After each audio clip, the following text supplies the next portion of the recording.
If the first decade after 9/11 was defined by wars fought abroad, the second decade was defined by reckonings at home. Thank you for tuning into this two-part special, which is a Persist Network original. I'm Dr. Nola Haynes, and we'll see you in the comments. The United States has conducted an operation that killed Osama bin Laden. After the death of Osama bin Laden, America thought the story had reached its climax, that the sacrifices of the past decade had led us to closure. But history doesn't end with the death of one man. It keeps moving, and the world that 9/11 created had already taken root. In Boston, a marathon turned into a massacre when two brothers radicalized at home brought terror to the finish line. In Kabul, America's longest war ended in chaos. At home, another kind of threat grew, louder, not foreign, but domestic. Extremists, once in the shadows, found new platforms, new followers, and eventually new battlegrounds, culminating in a violent insurrection at the very heart of our democracy. I support Trump. Freedom is paid for with blood, and tyranny always masquerades itself as safety and security. Beyond our borders, authoritarian powers filled the vacuum left by America's distractions. Russia tested the world's resolve with its invasion of Ukraine. China extended its reach in ways once unimaginable. And global instability reminded us that the choices made in one decade ripple far into the next. So tonight, in part 2 of our conversation, we ask not just how 9/11 reshaped America then, but how its shadow still shapes us now. And we return to the same question. Are we safer? Or have the threats simply changed? April 15th, 2013. I was in the library waiting to meet with my teaching fellow for Arabic class. It was the usual campus rhythm, lattes being ordered, students cramming for exams, the steady hum of college life. But that day, the hum turned into a chorus of phones buzzing and ringing, a chorus of, oh my God. It was clear something horrifying was unfolding. Within minutes, Harvard's Gothic gates were locked. Students were funneled out through a single exit. Sirens blared, bullhorns barked orders, step here, move there. Buses filled up in a panic. People pushed and shoved. It was pandemonium. What we didn't know yet was that the finish line of the Boston Marathon had turned into a battlefield. Domestically, it's far-right extremism, without a doubt. That's been the number one threat for years. Unfortunately, I think that the current administration, doesn't call it that, doesn't see that. They really don't have a name for that yet. But the intelligence community has constantly assessed that's the number one threat. You look at issues related to January 6th and the violence there, that political level of violence is something that I don't think we've seen before in my lifetime. So that by far, and it's not just, neo-Nazis, it's nihilistic folks, it's incels. There's all kind of folks in the manosphere, that sit there and are online and talking to young people about get your muscles straight, get your money straight. But then it becomes misogynistic. Then it becomes making fun of others, whether they're in the LGBTQ plus community or they're Muslim or they're Jewish. And it's a slippery slope. And a lot of young people don't know that they're slowly being radicalized. As a chilling reminder, terrorism had evolved. It no longer required foreign training camps or elaborate international plots. It could be homegrown. We may have made ourselves safer in one capacity in terms of, we certainly have had less foreign action on our soil than, we anticipated, I think, at the time would become a frequent issue. I was working in the Deputy Attorney General's office when the Boston Marathon bombing happened. You were? Awesome. Oh my God. Right.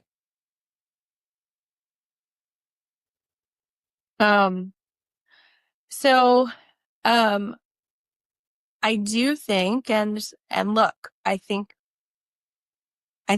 we have done a good job in that respect of keeping ourselves safer. And certainly communities, people who don't live in big cities probably don't feel unsafe in the national security perspective. If you're in a small town in rural Georgia, I highly doubt you're worried about sort of terrorism from foreign actors.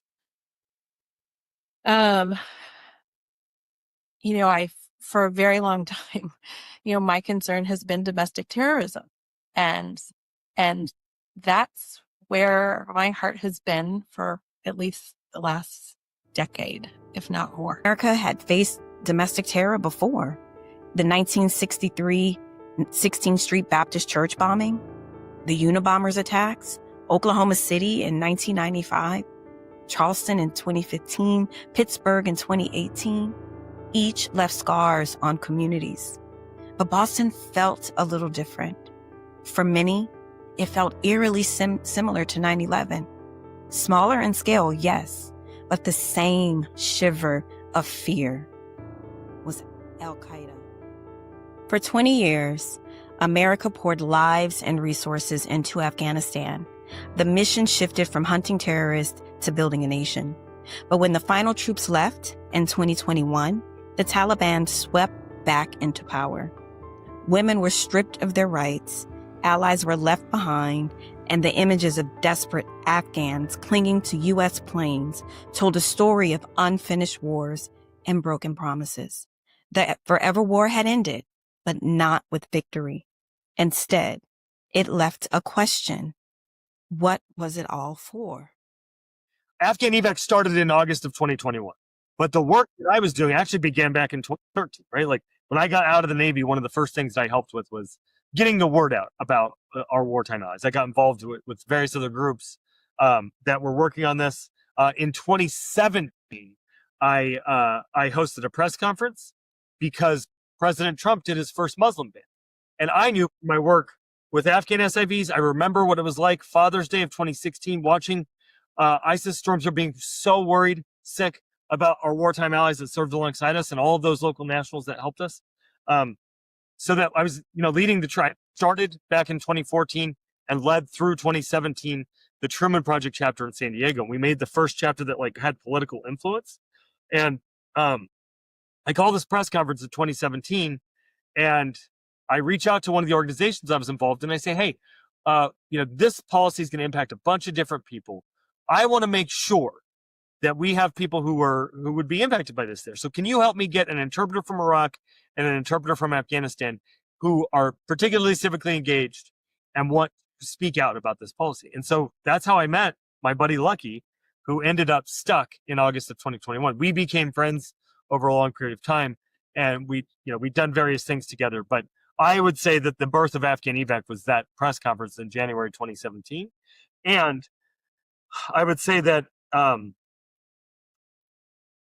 we got a lot of good work done under the last administration, the Biden administration. We got 195,000 Afghans out. Most people don't know that because of the work that we did in conjunction with government, we had 5,000 Afghans leaving Kabul a month, going to a third country, and then coming here. We built the first of its kind relocation effort for our wartime allies. And what it ended up being is the safest, most secure legal immigration pathway in our country's history. So you would think that the new administration, who you may have heard has a thing for border security, they say they have a thing for border security, you'd think they'd be into this. But turns out they don't really seem to want a lot of immigrants coming. After 9/11, I actually got a phone call, and they asked me to run the terrorism policy for the brand new Homeland Security Committee in Congress. That was a dream job. I loved it. I was extremely happy. And typically when you connect with people and you really love what you're doing, opportunities present themselves. So soon after, I got a phone call from the State Department. They were putting together a team to stop terrorists from getting weapons of mass destruction. Believe it or not, back then, our number one partner was the Russians, because so much of this radiological and nuclear material was in the former Soviet Union in Central Asia. It used to be super hush-hush, not hush-hush anymore. But that was an exciting time. I actually got paid to learn the language. I spent a year learning Pashto, and then I went to Helmand, Afghanistan, very kinetic, Lashkar Gah. But it taught me a lot. I spent a lot of time with tribal elders, warlords, mujahideen, you name it, both with the Afghan government and obviously against the Afghan government. I spoke Pashto, I was undercover, I had a beard, I blended in. So it was a very kinetic, very exciting time. A lot of really close calls, a lot of time in safe houses, more time than I would like to recount. Came back, and gosh, I spent 3 years then with the FBI helping build out their WMD directorate. After that, I got a phone call, and Interpol wanted me to come out and help out with their counterterrorism program. So I spent 3 years in Lyon, France, traveling with the Secretary General of Interpol all around the world. Came back. During that period, I'd actually introduced the Secretary General to the Defeat ISIS Coalition. Interpol joined the Defeat ISIS Coalition, and the rest has been history. There. So this is the United States. The president had to come in, had to ask for the Congress's vote and approval, which we did, and as a result, one, the approvals were granted. One over my objection, one that I had agreed with. So that's the same role that we should be playing now. That's also why we should not allow some of the AUMFs to last forever, because what we found out was that what some presidents could do, and this is Democrat and all Republican presidents, doesn't make a difference, is to try to go around Congress. But I think that Congress must be consulted, and whether we should not pass the buck, we should not cede our power, we should do the same kind of information finding and let us vote on that based upon the information that the administration has given us, and then move forward in that regards. And I think that's the lesson that I learned, that we have to really understand the length of time that our authorizations should exist. They should sunset, in my estimation, also.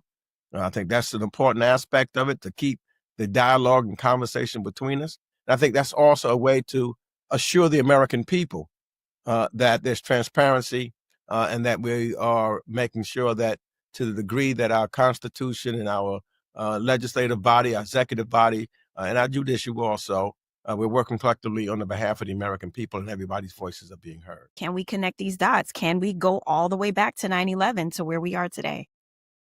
Yeah, Nola, there's been a long hangover of 9/11 that still is with us today. Without a doubt, the dots are connected.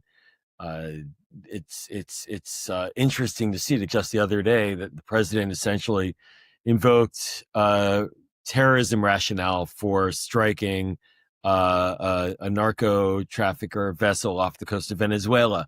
And so this continues to this day. Designations of terrorist organizations really proliferated after September 11th. The authorization for the use of military force against Al-Qaeda and the broader global war on terror is still essentially with us now, and is used as justification for American military action in dozens of countries around the world, and places we see and don't see. And so, yes, it's with us. And I think where it's also with us is it's sort of this national security state apparatus mindset that we do have, which extends beyond just the DOD, or is it the DOW right now? Sorry, it's a whole other another thing. Dow. let's the Dow, another Dow. Yeah, this is not a winning branding exercise. Not at all. So you have that, but we have the intel community, and people who don't track this every day may not be aware. There was no such thing as the Department of Homeland Security before September 11th. That was the result of it, that reorganization, that decision to find a way to integrate. There was no DNI, no Director of National Intelligence, until after September 11th, because the intel agencies and the 18 different entities in the intel community didn't really like each other, didn't share information. I wish they had, right? A whole nother conversation we can have about how we got there. this is absolutely part of the foundation for what you and I live and work in on a daily basis. And it wasn't always this way. I think that's what's really important for people to understand. And, just one more thing on this, like, I wonder what people were thinking in 1946, 1947, right? Like after a world war, really 2 world wars, they had this structure.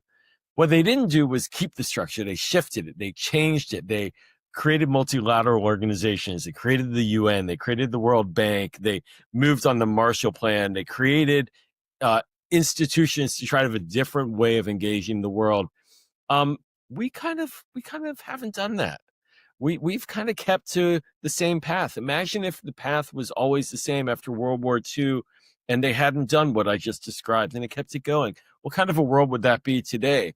We would be a lot more isolated. I believe we would certainly not have the kinds of prosperity that we have and security that we have. And so I think we as a country and national security community, we have to have an honest conversation with ourselves about not when does 9/11 end from a forever war perspective, which is the bumper sticker. Oh, it's just forever wars and that has to end. No. What about the institutions and structures that need to be different in a post September 11th world? Or are we just going to continue to use those? And like we saw with Venezuela, just use it to justify an action. And that sort of comes out of left field because we can. I think we're still in the midst of that. EMTs, police officers, and volunteers who rushed in on 9/11. The war never ended. In the weeks and months after the towers fell, they sifted through rubble, carried bodies, and breathed in toxic air thick with chemicals, dust, and smoke. Many didn't think twice. They showed up because it was the right thing to do. But the cost of that service has been devastating. Thousands developed chronic illnesses. Thousands more were diagnosed with cancers directly linked to ground zero exposure. For some, the struggle has lasted longer than the wars overseas. 24 years later, the health crisis of 9/11 remains a shadow over the very people who ran towards danger. Their sacrifice reminds us that the price of that day isn't only measured in those who died on September 11th in the towers, but in those who have been dying slowly ever since. For many first responders and volunteers, 9/11 never ended. The toxic air they breathed at ground zero left lifelong scars. My father, to start off, is first generation American. So his family was born in Trinidad. He also wasn't a first responder during the time, but a volunteer who took his commitment as a former EMT and a U.S. Army veteran very, very seriously. And he was always proud and excited to honor his country. So when he saw what happened in the disaster and when the opportunity presented itself to serve the very city that raised him to be the wonderful man that he was, he took that opportunity, no questions asked, called his old station and asked if he could volunteer and help. Thousands later developed illnesses, including cancer. There are a lot of complex emotions that I've had to sort through because of that. Because unfortunately, being as young as I am, many adults have made decisions on my behalf since I was a child. For context, I was 2 years and 17 days old when my father passed away from cancer. So that was a lot, considering I did know him, but I didn't necessarily grow up with him or grow up with his memory. So it's more so people telling me about him and having to sort out my feelings on how serious and impactful is it the fact that because my father made a sacrifice, because he decided to help out people in need, he's now deceased because of that and contracted cancer because of that. I feel like that's something hard to deal with and how to shake out those feelings when you are young. And being as young as I am, when I was younger, I wasn't able to fully understand the impact of his sacrifice. I was more so like, but I would like my father. So it meant just sorting through other people's emotions, their stories, and their traumas, then figuring out what his death meant to me. From their service, Kayleigh never met her father. He volunteered in the recovery and later died from cancer tied to 9/11. And her story is not unique. Across New York and beyond, families are still fighting for health care, for recognition, for justice. Teachers, neighbors, and everyday citizens carry this history into the classroom and into civic life. I feel like that in itself is kind of multifaceted, but in the way that I take it, I will say this. Because he died from a 9/11 like related cancer, people take that a little bit differently as opposed to dying in the attack in itself. So there is more of like a longer process in getting like I don't know the proper terms, but I would say financial dues because of his sacrifice. So like, let's say they died in the crash. It's like entirely different because you need like an autopsy report because he died from that cancer. So you need an autopsy report, things from his doctor, whatever the case may be. You have to go to a 9/11 lawyer. We are currently, I will say, still going through that process. It's just a lot longer and a little more tumultuous, in my opinion, to go through it. But like another form of justice, in my opinion, is there are scholarships for people like in college, whose parents died due to and because of 9/11, but they also are very limited, I will say. So like one I'm going through the motions with right now, they just want a lot of proof of his death and why he died, how it's related to 9/11, all of that. Whereas like a main one, the World Trade Center scholarship, it's a great resource, by the way. Absolutely amazing for anyone whose parents died due to 9/11. But the only caveat is you must live in New York State in order to receive it. Or go to school in New York State in order to receive it, which I don't. So it also is limited in that realm. But those are the only things I can think of in terms of like justice we've sought out. Because my sister received that scholarship as she goes to school in that state, but I don't. But the process is a lot different, and it's also looked a lot differently because I don't think that a lot of people realize that the first responders, NYPD, all the EMTs and things like that, who were there in that aftermath. And culture remembers too. Hip hop, film, and media reflected not only the loss, but the resilience. The ways we grieve, resist, and remember have always been shaped by the voices of artists and storytellers. Black music in general, I think, helped heal. Jay-Z's album dropped on 9/11, and that was a very bright spot musically because that, to me, is his best album ever. And he still went #1, and it felt like a win, actually, believe it or not. It seemed like what happened took away so much joy, and then we had this little mini bright spot for a hometown hero. The suspicion born after 9/11 grew into something larger. It became politics, campaign ads warning of Sharia law, travel bans on Muslim countries, nationalistic rhetoric spreading from the margins into the mainstream. What began as fear of terrorism was transformed into fear of the other. And in the process, America turned against itself. 2 decades after 9/11, America faced a terror threat unlike anything imagined in 2001. Radicalization spread online, militias and extremists grew bold, and on January 6, 2021, the U.S. Capitol, the symbol of democracy, was attacked from within. What they're saying and why it matters. And I have, I think, 3 chapters on 9/11. One of them is called "The Day That Didn't Change Anything."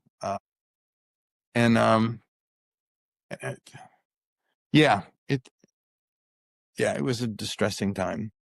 And the months that followed, the years that followed were even more distressing. I served on so many commissions and dealt with so many lunatics, met with every one of the Bush people doing from Charlotte Beers on dealing with public diplomacy, met with the board of governors, whatever, testified, and nobody was willing to understand what we didn't know and the mistakes we were making. And then there's a marvelous essay that James Fallows did on the first anniversary. He called it the Bush's Lost Year, and it was the opportunities we had that we blew. Yeah, goodwill in the world, the possibility of truly mobilizing a world community, but the neocons were hell-bent on a war. And I was served on a Council on Foreign Relations task force that had the likes of Newt Gingrich and Fuad Ajami and that former CIA nut job, James, I forget his name, bald-headed guy, and Richard Pearl. And it was 3 days into it, they were bombing Iraq. That was going to be the solution, because we'd been hit because we were weak, and so we had to show that we were strong, and that was the way to win. I'd say, but it's the wrong target. They'd say, doesn't matter, we have to hit, because then they'll cower in our. It's like they had this macho mindset that was driving them. Anyway, I'm not convinced that they were convinced about the nuclear capacity, or that even that Saddam was somehow sponsoring Al-Qaeda. They wanted a war. They wanted a war to prove we were strong, because they believed ideologically that was the way to discourage those who might feel that we were weak and therefore could attack us. I also think that they were led by an ideology that was, I always say, the biggest lie of Iraq was not the weapons of mass destruction. The biggest lie was we would win it in a few days, that we'd be out of there in 3 months, that would only cost $1 billion, and then Iraq oil money would kick in. And then, in the words of our president, that it would become a democracy that would be a beacon that would light up the Middle East. That was their fantastic vision that they had. It was wrong on every count, and yet that's what they believed. We'd be greeted as heroes with flowers in the street. You remember that? Yeah. And it was trying to convince them otherwise. And we even did a poll early on, and the poll was released, and made it very clear that they didn't want us there. It made it very clear that they were being hurt by our military. Iraq in October of that year, and I tune in TV the Sunday following the release, and Dick Cheney's there saying, "Great poll done by a reputable group, Zogby, and they say we win hands down, and they want us." And it's like, so I wrote an article called it "Bend It Like Cheney," because it was such. I said in the article, it's one thing to misuse the intelligence you get before you go in. It's another thing to lie about what you're learning when you're in, because you're putting the lives of young men and women at risk to save an ideological framework. I mean, that was the war was fought based on an illusion, based on an ideology, and not on reality. And I fault the politicians. I also fault the military leadership, who knew better, should have known better. I mean, before they went in, the military was saying no. Homeland Security was built to fight enemies, our enemies. But what happens when the enemy is us? Now, I'm remembering how early on after September 11th, after the attacks, we had a president who went to a mosque and said, this is not a war against Islam. This is a war against Al Qaeda and these terrorists. And he brought people together. And that was crucial. But over time, there were deeply Islamophobic actions taken by a lot of people in this country and sort of a turn in that direction. And we always seem to be fighting it. And so you go into it wasn't a clash of civilizations. That's what I'm getting. It didn't need to be, but there were people who wanted it to be. We grew up hearing they will know we are Christians by our love. So why aren't we leading with love? That's the first thing. Why are we not leading with love? We're choosing to lead with fear. We're choosing to lead with exclusion. We're choosing to lead with bigotry. We're choosing to lead with all of the things that Jesus was fighting against. So if Christians want to have, the whole narrative of Christians be rebranded, then we have to go back to those basic things of simply loving your neighbor and loving God. Let's just start at that base. And then we can start talking about the values and the morals and all of those things, because if we can't even learn how to love each other and to treat each other with kindness and give everybody human dignity, then we can't really start talking about policy, and we can't really start talking about how this country should be run. Because if you don't even think me in all my blackness deserve to have the same rights as you, where's the conversation going to go? So Christians have to lead with love. They have to lead the way that Jesus led. Otherwise, what are you doing? Because the whole point is to be a Christ follower. I think, honestly, I don't want to minimize it, but I think that we were, we see, listen, Islam is in hip hop a lot. It's threaded throughout, right? In various forms, from Orthodox to the Nation of Islam. When we go to the corner store, there's, might be someone that's Muslim behind that register. We walk and talk and see each other all the time. In hip hop, I just feel like we're used to being watched. We're accustomed to it. It's normal. We had the hip hop police also rise in the early 2000s, and that doesn't necessarily correspond with 11. Yeah, but it might. It could. I don't know that. They're separate.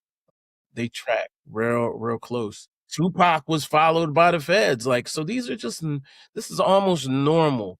Now, what I personally didn't like was seeing people become skeptical of folks that they already knew, or that now you're looking at these differently now because you feel there's a connection between the corner store guy and what happened on 9/11. And so that's where I didn't like that. And some of the artists we interviewed, because All Hip Hop did pretty extensive coverage around 9/11, when it happened, the year after it happened, and kind of through the years. And a lot of the rappers were like, now when I get on a plane, I'm ready to bust a head open. And I'm just like, okay, really? Are you though?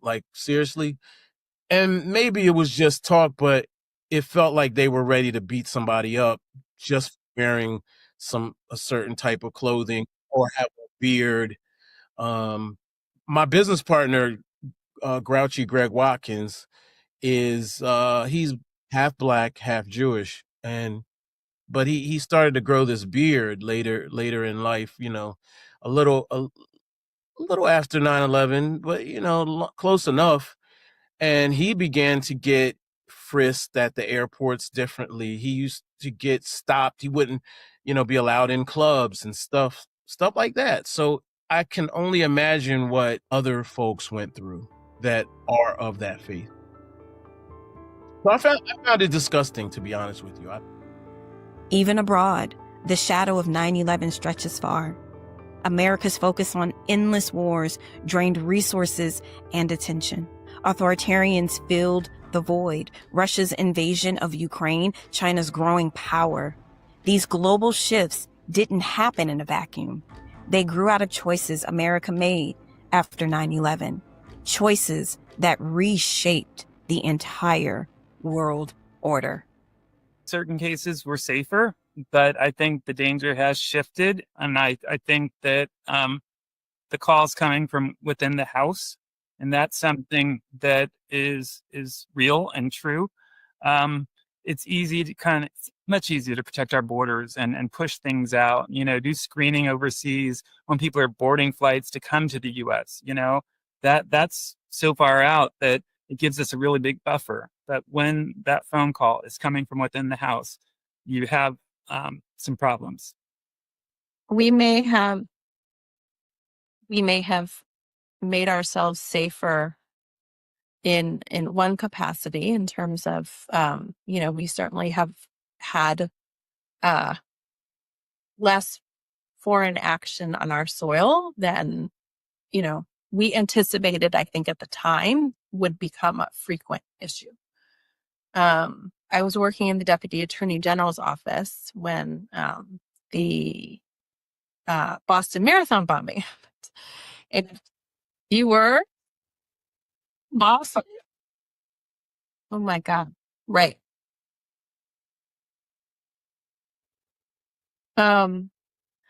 So I do think, and look, I think we have done a good job in that respect of keeping ourselves safer. And certainly communities, people who don't live in big cities probably don't feel unsafe in the national security perspective. If you're in a small town in rural Georgia, I highly doubt you're worried about sort of terrorism from foreign actors. For a very long time, my concern has been domestic terrorism, and that's where my heart has been for at least the last decade, if not more. I mean, there are people who are monitoring online activities and who are aware of activities going on. Are they looking the other way? Are they only focused on, obscenity and child pornography in those circumstances? Are they folks who are sympathetic to the grievances that white males, in particular young white males, are vocalizing online? And you're right. You're absolutely right that I don't know that the National Guard has the mission to do that, but if we want to make ourselves safer, then certainly going to cities that have more of a on the ground criminal problem would be a start. But the other start would be devoting more resources to tracking online activity. And certainly in the past, that's something that the FBI has done. I know the Anti-Defamation League does a lot of that work. There's so many people who are working in that space and in the past have partnered to have their finger on the pulse of online hate and extremism at the domestic level.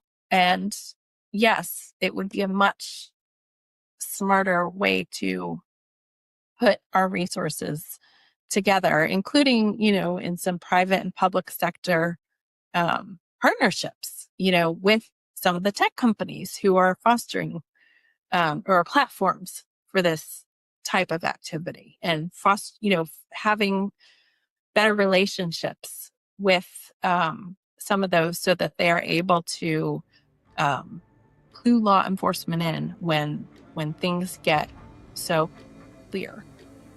Even abroad, the shadow of 9/11 stretches far. America's focus on endless wars drained resources and attention. Authoritarians filled the void. Russia's invasion of Ukraine, China's growing power. These global shifts didn't happen in a vacuum. They grew out of choices America made after 9/11. Choices that reshaped the entire world order. Senate staffers, and those of us who just happened to be in that part of the building that day, nobody said, I have a meeting, I have to go, I have to be in line. People would say, I remember one senator said, I'm going to the soda machine. Can I get anybody anything? I mean, there was this sense of we were all in this together. And people were telling stories about their lives, about their children. It was a very different atmosphere. People got nice, which I thought was kind of interesting to me. No, I think we started to, and there were two things playing out. I want to tell you one story though first. When I went shopping, about 3 weeks in, to a store in Virginia, and there were two kids who were obviously Arab students, and they looked very Arab, and people were being nasty, as you noted.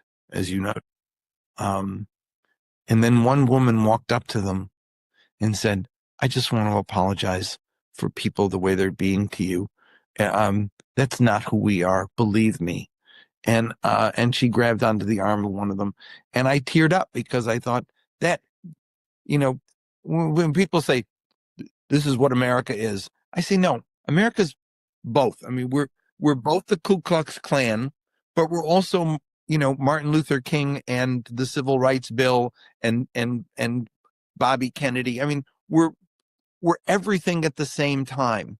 The question is, will we listen to our better angels or listen to the other ones? And that I saw after 9/11 so many instances of both sides of it.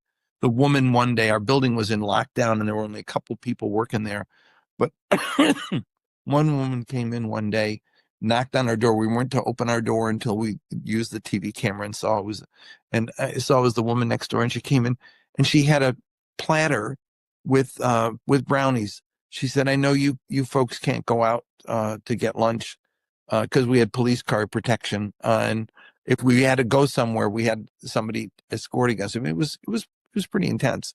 But she said, I know you guys can't go out, and so I thought I'd bring these for you. And I thought it just touched me so much, because I said, this is like in the old West, the stories of when the barn would burn down and all the neighbors would come and rebuild. There was that kind of people wanting to do the right thing. Anti-Muslim bigots, but then there were Protestant churches that surrounded the mosques on Friday to protect them from people who might threaten them. So so George Bush is saying the right thing, and John Ashcroft's doing the wrong thing, and I have to think that was a deliberate disconnect there. Bush knew that Ashcroft was in flaming passions with his mass roundups and with the call-ins and with the mass deportations, and the fear that was being created in the community. When they announced the roundups, and the special, what did they call it? The special registration programs, they knew that they were not only creating fear in the communities, but they were also creating suspicion in the broader society. And those two threads stayed with us, I think, throughout the 8 years. And then finally, when Obama ran against McCain, and McCain / Palin, you had three very distinct Americas playing out. I wonder what people were thinking in 1946, 1947, right? Like after a world war, really two world wars, they had this structure. What they didn't do was keep the structure. They shifted it. They changed it. They created multilateral organizations. They created the UN. They created the World Bank. They moved on the Marshall Plan. They created institutions to try to have a different way of engaging the world. We kind of haven't done that. We've kind of kept to the same path. Imagine if the path was always the same after World War II and they hadn't done what I just described and it kept it going. What kind of a world would that be today? We would be a lot more isolated, I believe. We would certainly not have the kinds of prosperity that we have and security that we have. And so I think we as a country and national security community, we have to have an honest conversation with ourselves about not when does 9/11 end from a forever war perspective, which is the bumper sticker. Oh, it's just forever wars and that has to end. No. What about the institutions and structures that need to be different in a post September 11th world? Or are we just going to continue to use those? And like we saw with Venezuela, just use it to justify an action, and that sort of comes out of left field because we can. I think we're still in the midst of that. Are we safer today, Congressman?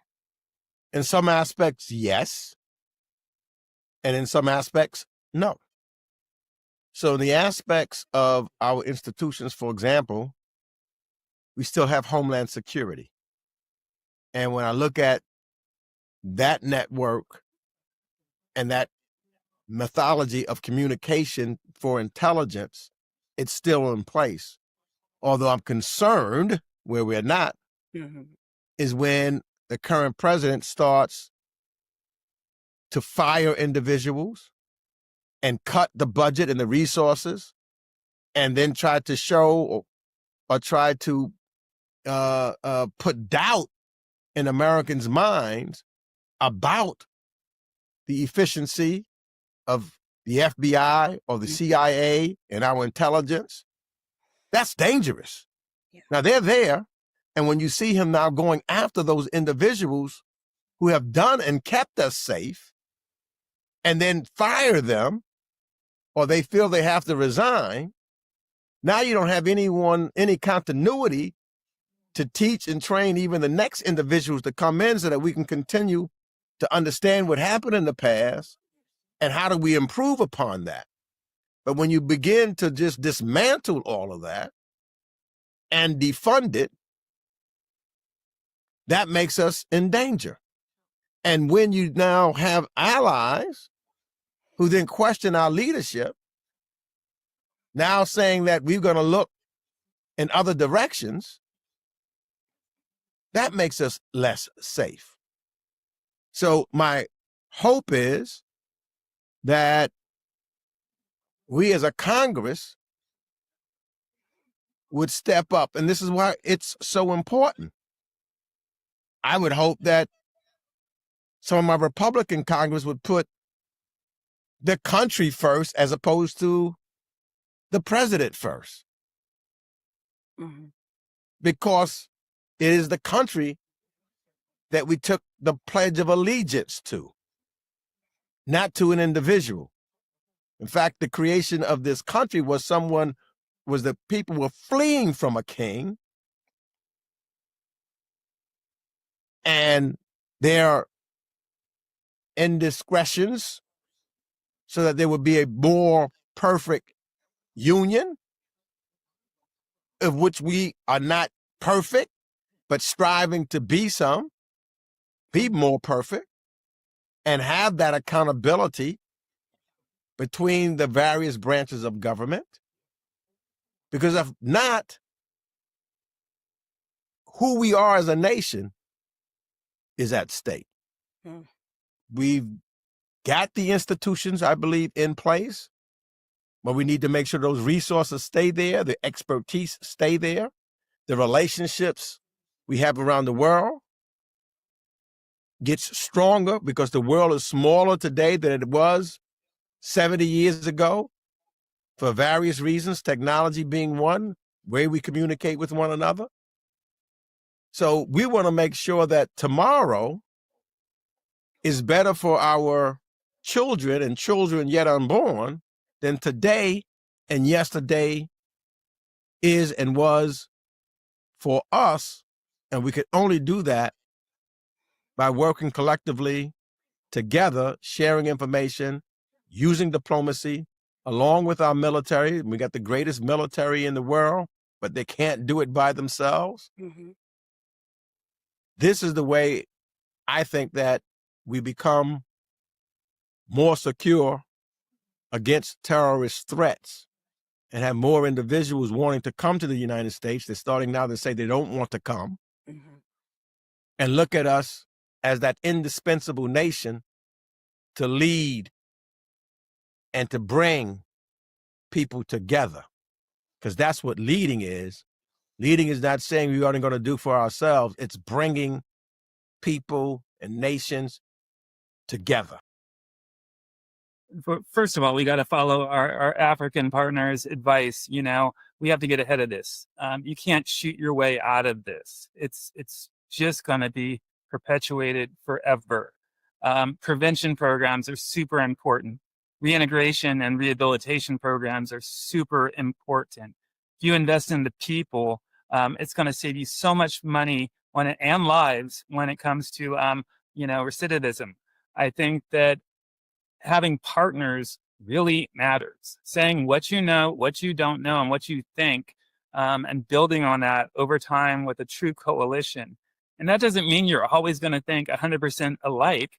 None of us do that, but we understand each other's differences, and we get to kind of talk through those.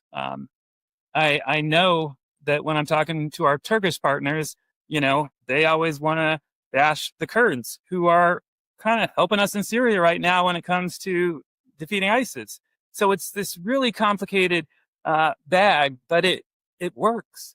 And I think that we have to keep our eyes open. We have to look at the intelligence. We can't politicize intelligence. We shouldn't politicize any of this. I do think that the lines between misinformation and disinformation and the truth are extremely blurred with a lot of people right now. There's certain folks that think because the truth calls them out that it's not the truth and that it's political, and truth is truth. So I think just keeping that in mind is super important. The diplomacy works. It's there for a reason. I will say that if you get to the point where you're naming something the Department of War, you've got a problem. These key programs, whether they're conflict stabilization areas, whether it's development, the things that are being dismantled right now that helped us become a world leader and allowed us to have the influence we have with partners and friends and allies, and be respected as a coalition and as a group working together, even by our enemies, is important. And I think when you try to simplify something just down to we're going to blow them all up and shoot them all up, that's naive. And that's not counterterrorism. That's not being a true national security expert. I got to be honest, I'm disappointed. And it's not because of the politics. It's because we are not safe at all when it comes to preventing many of these things from happening. Evangelicals, one, we're really trying to just reject the ideology of Christian nationalism, but show people what a better path forward is. And that really is reclaiming the Christian faith and showing up with love and empathy. And we're doing that through not just our media, but we offer community spaces for people to reconnect with each other. We have theology classes that are teaching the Bible from a more progressive lens and a more loving lens, because I think a lot of people that grew up in those conservative evangelical spaces, they were taught the Bible in a way that is weaponized to cause harm and to view people in a certain way. So we're really trying to provide resources and knowledge for people to rethink how they show up in the world. And I'm sure down the road we'll do something that is about pluralism and interfaith, because I think it's super important. And we have to decide, honestly. Yes, absolutely. I just think that we as a society have to decide, do you want to build bridges or not? Do you want to live in fear and always justify that fear and exclusion, or do you want to have unity? And so we have to start having that conversation and that reflection with ourselves. And if the answer is no, you need to do some soul searching and figure out why. Like, what are you afraid of? Why don't you want to connect with people that aren't like you? Why don't you want to have conversations that acknowledge everyone's dignity as a human? And where we are as a country right now is actually very disheartening. I don't think that we are progressing. I think that we are going backwards. And I think that there is a deep fear that progression somehow is going to make things worse. And I don't know why that is a mindset of a lot of people, but I think what I would like to see is us acquiring more tolerance, us acquiring more empathy, us figuring out. And I know I said this the other day because I can't find common ground with people that don't believe in the human dignity of all people. But for those people that do, and we have different beliefs, I want to know what the common ground could be. And then we could start there. But you have to accept that there are people that exist that are not like you and that don't believe what you believe. You have to start with accepting that. That's honestly the first thing. And I think don't be afraid of it. 100%. They're not trying to cause you harm. By and large, a lot of people just want to be left alone. 24 years later, the legacy of 9/11 is not sealed in stone. It breathes in the wars we fought and then it questions those wars left behind. It lives in the freedoms we surrendered, often without a second thought, and in the everyday rituals of security that define how we travel, how we communicate, and how we trust. It echoes in the politics we embraced and the fear that shaped elections and the rhetoric that divided us into us and them. But the legacy also lives in resilience, in the firefighters who kept climbing stairs, and the survivors who rebuilt lives, and the families who turned grief into advocacy. It lives in the Muslim and Arabic Americans who carried the burden of suspicion and yet choose to keep showing up as neighbors, teachers, doctors, and soldiers. It lives in the veterans who came home with scars, but also with stories of service, courage, and sacrifice. Are we safer? Or have the threats simply changed? The answer is not simple, because safety isn't just about preventing another attack. It's about the health of our democracy. It's about whether our children feel free to walk in schools without fear of gunfire. It's about whether immigrants feel welcome. It's about whether truth can still unite us in an age of mis and disinformation.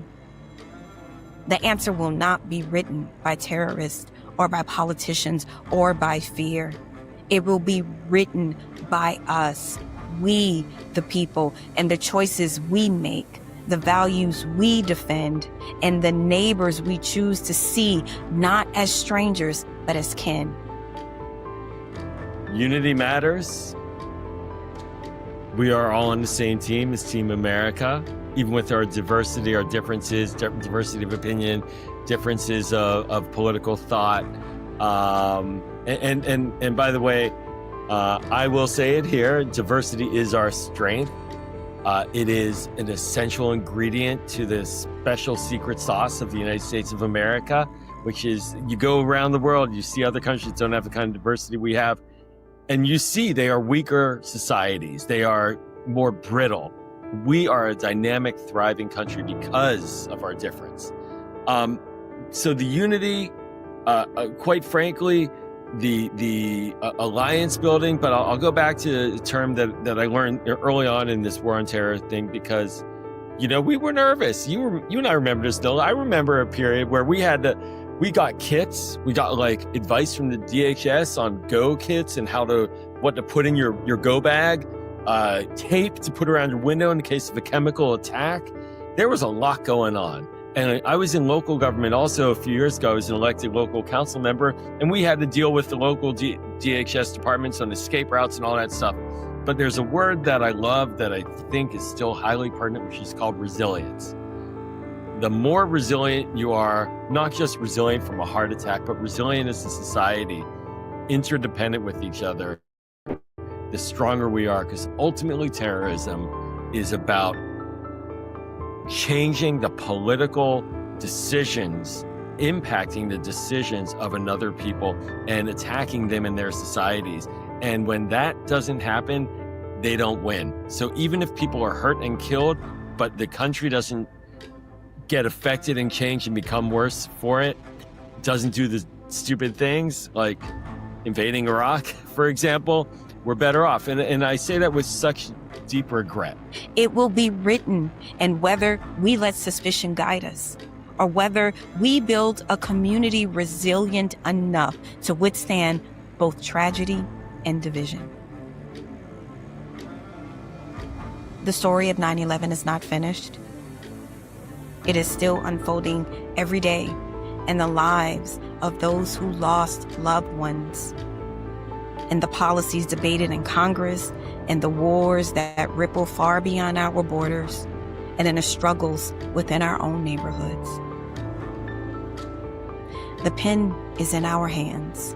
The legacy of 9/11 is still being written. And history will remember not just what happened 24 years ago in New York, or with the brave Americans who fought back, or at the Pentagon. History will remember what happened 24 years ago because of us and what we choose to do with it.